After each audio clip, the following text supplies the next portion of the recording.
Oke, kali ini kita akan membahas masih dengan tema Long Term Construction dan Better Construction Company. Nah, di sini tahun 2019 mereka setuju untuk membangun apartemen dengan harga 1.200.000. Berikut informasi terkait dengan cost and billingnya. Ada cost to debt di tahun 2019, 2020, 2021. Ada estimated cost to complete, customer billings to debt, dan ada collection of billings in current year. Nah, jadi kalian harus perhatiin ya informasinya antara to debt atau current year gitu. Kita diminta membuat seluruh jurnal yang dibutuhkan dari tahun 2019 sampai 2021 dengan percentage of completion method.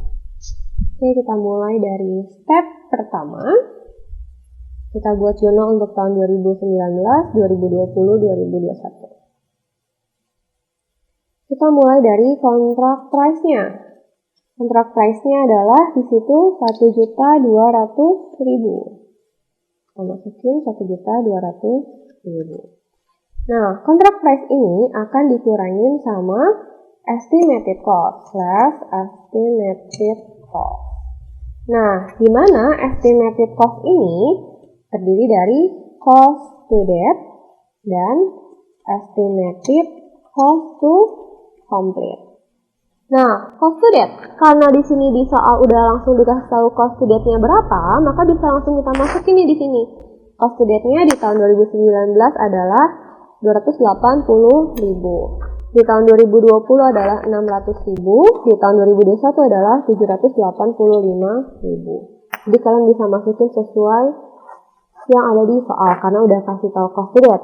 Kalau dikasih tahunya cost incurred current year, baru kalian harus tambah-tambahin kayak di soal yang pakai di sini seperti itu. Estimated cost to complete-nya kita masukin 520.000 di tahun 2019, di tahun 2020 200.000, dan di tahun 2021 adalah 0. Nah, ini di total dapat namanya estimated total cost. Estimated total cost-nya adalah, kita tambahin aja nih dua ini, 800.000 di tahun 2019, 800.000 di tahun 2020, dan 785.000 di tahun 2021. Contract price dikurangin sama estimated total cost dapat namanya estimated total gross profit. Dikurangin aja contract price, dikurangin sama total cost. Gross profit tahun pertama adalah 400.000, gross profit tahun kedua adalah 400.000, dan gross profit tahun ketiga adalah 415.000. Nah, setelah ini kita bisa cari tahu berapa persen komplitnya. Cari tahu persen komplit adalah angka cost to debt dibagi sama angka estimated total cost. Kita mendapatkan hasil 35%. Di tahun kedua adalah 75%, dan di tahun ketiga pasti 100%. Oke, ini step pertama. Sekarang kita lanjut ke step 2-nya. Step 2-nya kita mau menghitung berapa revenue, cost, dan gross profit-nya. Step 2, tahun 2019, 2020, dan 2021. Oke, kita mulai dari revenue. Revenue-nya, kita boleh mengakui pendapatan adalah sebesar yang sudah kita selesaikan. Maka di sini persen komplitnya dikali sama contract price-nya. 120.000. Di tahun 2020, persen komplitnya kan 75% nih. Tapi kan ini akumulasi dari tahun pertama dan tahun kedua. Nah, kita mau tahu nih tahun keduanya aja berapa. Maka dari itu harus dikurangi 75 dikurang 35. Berarti selama tahun 2020 berapa persen yang kalian selesaikan? 40% kan? 40%-nya baru dikali sama contract price-nya. 480.000. Di tahun ketiga caranya sama. Kita mau lihat dari 75 jadi 100. Berarti berapa penambahannya? Penambahannya adalah 25%. Maka 25% ini ya kita kalikan dengan 1.200.000. Hasilnya 300.000. Nah, revenue ini kita kurangin sama cost-nya. Cost-nya kita ambil angka cost incurred current year.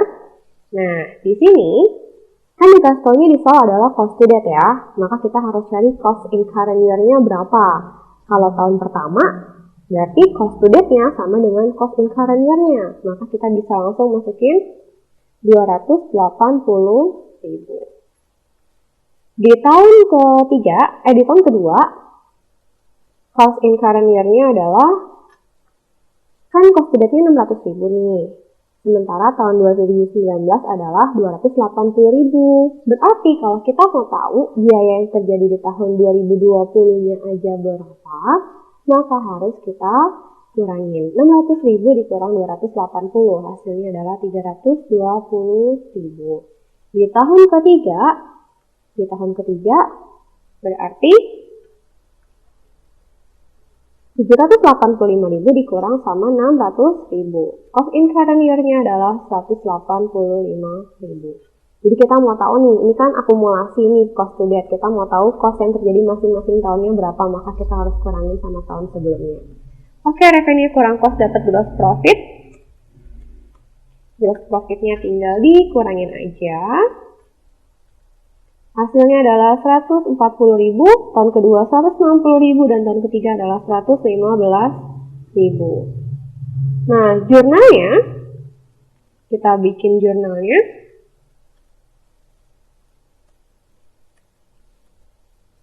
Untuk tahun 2019, 2020, dan 2021. Oke.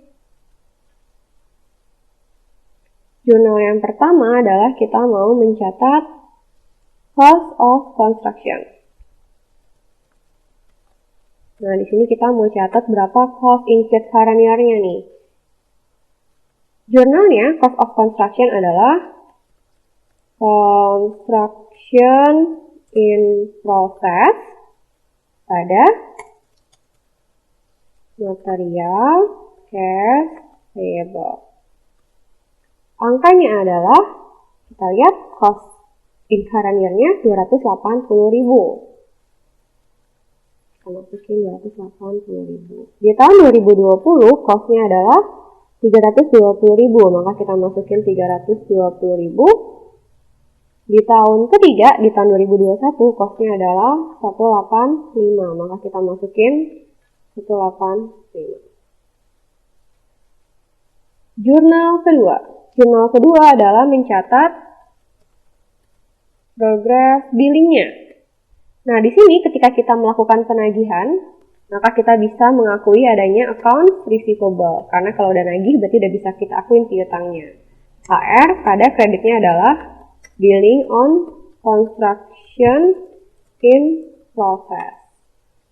Angkanya adalah, kita lihat di sini customer billing to date-nya pakai persentase ya, 12,5%, 45%, dan 100%. Ini to date, berarti nanti jangan lupa kita harus cari selisihnya untuk cari tahu berapa billing per tahunnya. Di tahun pertama adalah 12,5%. Maka 12,5% dikali sama billing berdasarkan apa? Berdasarkan sama kontrak price-nya.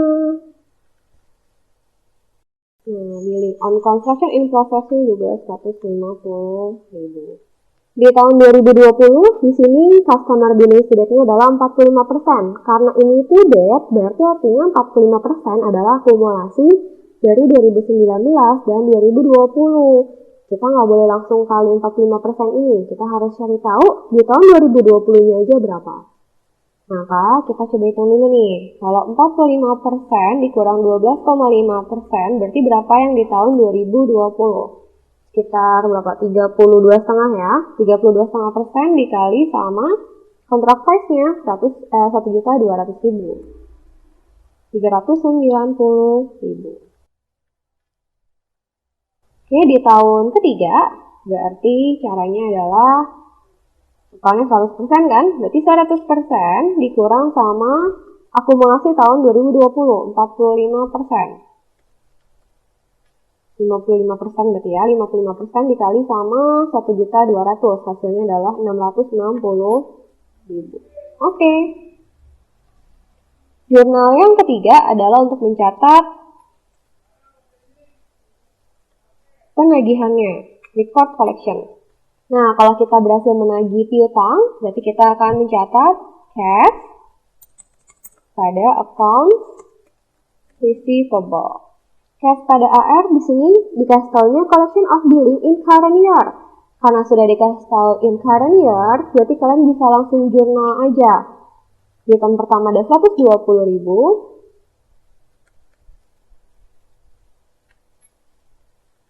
Di tahun kedua ada 200.000.